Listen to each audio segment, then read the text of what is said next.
Welcome to my YouTube channel again today, where I show great ideas and things that I do that may be of some help to many of you.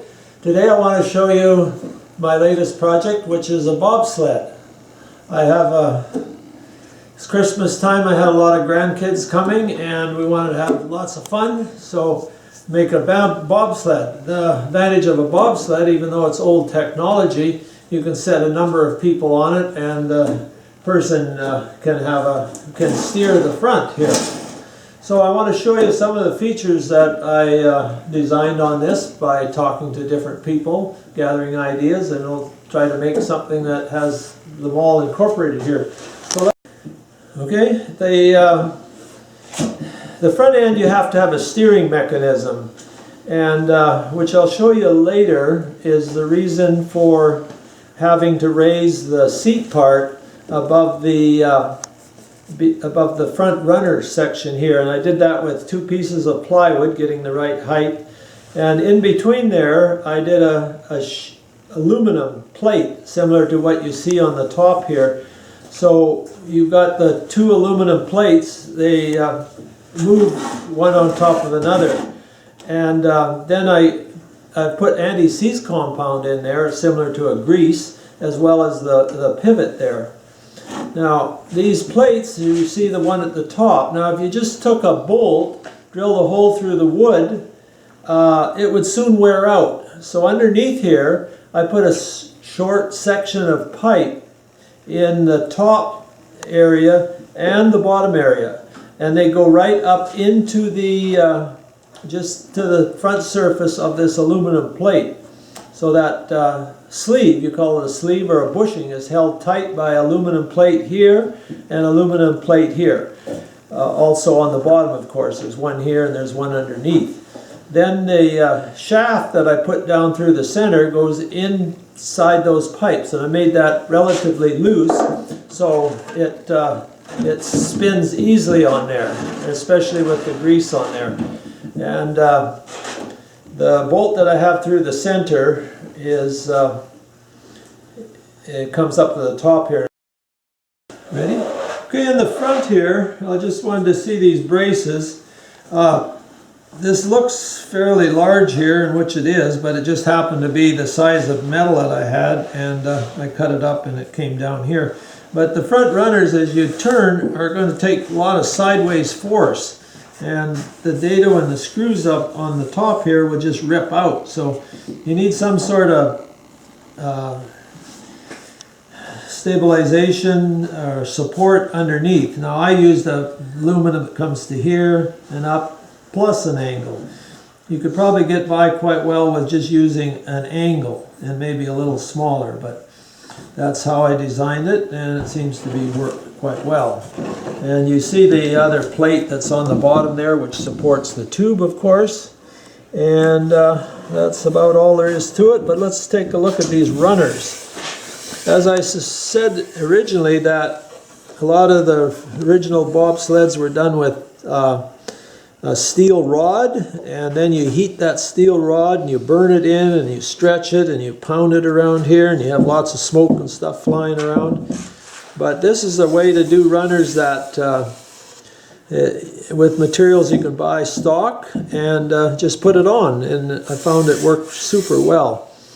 A friend of mine told me about this, and it worked well for here. So all you do is attach it with screws. You put your screws in so it dimples it down in, so the top, it clears the screws. The screws don't interfere with the travel there. Now that could be screwed right to a flat surface, but I took and hollowed it out a little bit. I don't know if you can see that right in here or not, but and I thought that would support that runner on a lot better there. So I think you got a shot of that, which is good. Okay. And of course, then you can see these here, how I put them on there, just with screws.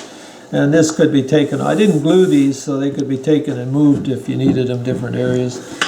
This one was cut out for lighter weight, and of course I have the same bracket system on there, except for the angles.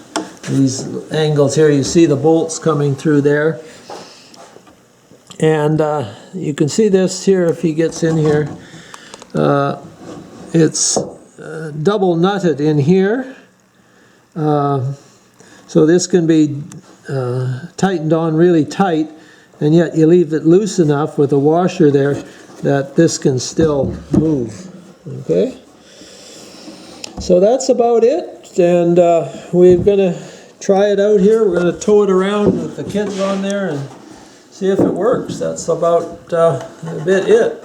Anyway, I hope this helps somebody. If you're thinking about building a sled, give you some ideas you can shoot for and have a lot of fun. There's a lot of fancy sliding devices on, but nothing like some of the old technology that people did years ago. It's still applicable today and can be a lot of fun. So thanks for watching.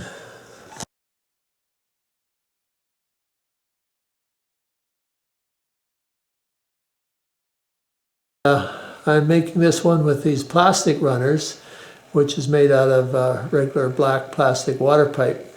A little heavier design there. So I've already experimented in here and on this one here, and this is the front section here, and they're already put on there. So there's a little groove in here that you have to make, and this is just an idea of how to do that. You could do it various ways, but I think a router table and Cove router bit would be excellent, but I just have the table saw here, so I'm going to do it on the table saw. So I want to show you basically how I've done it there. I've got one here that's already got the groove in there, so you can see what I'm looking for. Just the groove that pipe is going to set in there and make it a lot stronger. So I'll fire up the table saw here and get busy. One thing that I didn't mention to you in the last segment there was that mark the center of your blade so you know where it is. You'll see that is important when you go around the curve, so you can keep it right where that center mark is there. Okay, I'm going to show you how to put the runner on here. And as I explained to you before, just a little earlier here, I've made a hollow spot there. I did that with the table saw, and by cutting it 45 degrees, and then my table saw, something happened there and it quit. So I wasn't able to cut the center out, but just taking a hammer, I found that worked just as good, that just popped that out just as easy as could be there. Now I've got that little hole. So I'm going to put my pipe in. You'll see how easy this is compared to some other processes here. Here's my runner, and I've straightened it a little bit there, and I'm going to stick it over just a bit because I've got lots of extra. And then just going to drill a hole there.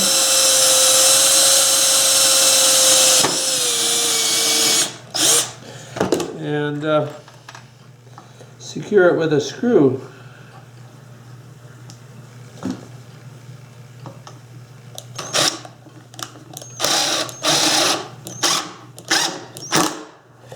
And put that down so it dimples in there a little bit. And then I'm going to put one here. Just to get it laying flat.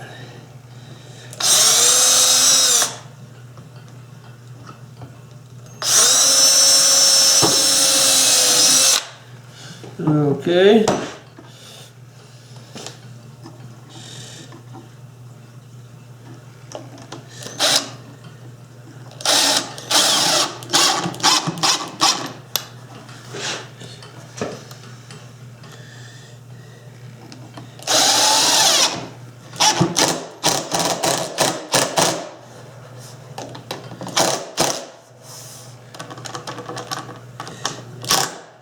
This is the way I did it, and then You could do it closer all the way, but I thought I'd get it flat and then come back and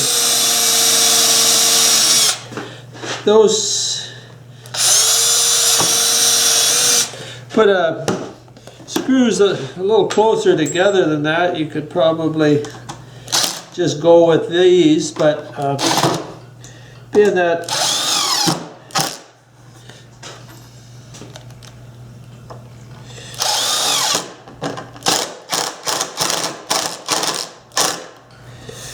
there's probably quite a bit of side thrust on here, so a little extra screws would help. Now, then I just come over to here and I've got a handle on there. It's longer than I need. And probably the best idea would be to put that up higher where you can see it. And then just bend it right around. And we'll drill a hole here. I'm using a little heavier screw right here. I could have probably used them all the way along, maybe lessen. There, that'll held in there. And we'll stick one end somewhere here too.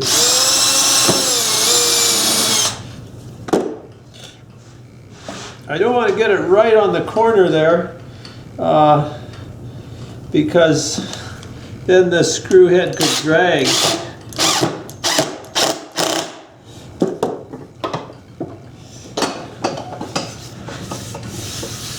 And that's all there is to it there. You can see those screws that I put in there. Left this smooth right in this area here. Heavy screw at the top. Now just a matter of cutting the top off, trimming the back a little bit. That's all there is to it. It gives a very slick, smooth runner. This is on a bobsled, but this procedure could be adapted to any type of sleigh that you would want to use.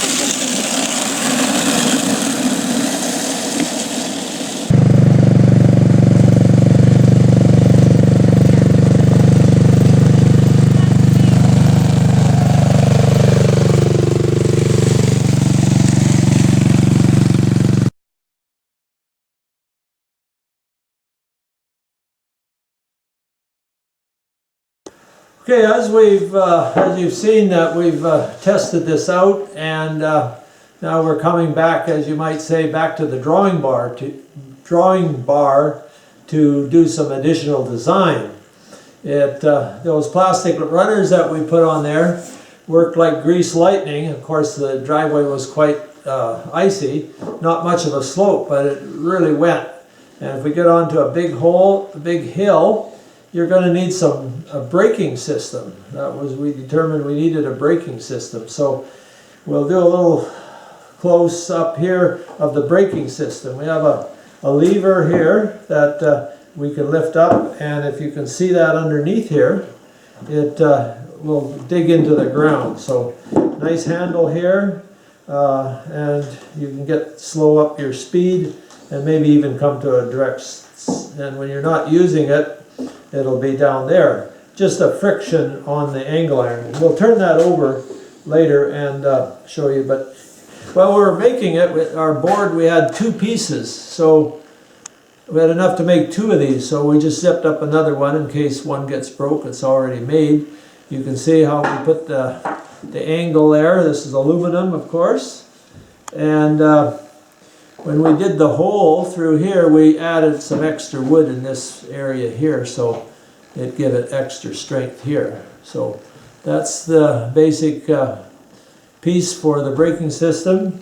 And then all we have to do is show you the underneath here where the engine is there.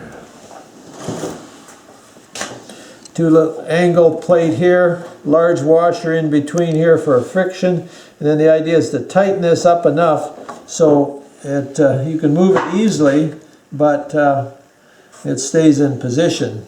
We decided for right now to leave this just flat, but this could be made into picks here. But we'll see how that works. And if we need extra grinding power here, we'll do that. But that's all there was to it. Just a little bit of addition here. It makes it a lot safer. A lot safer. Sit on here and pull it up and come to a stop. So anyway, other than that, it worked better than what we expected. We were towing it with the quad, and with a little downward slope, it was catching up, and they were having a hard time keeping ahead of it.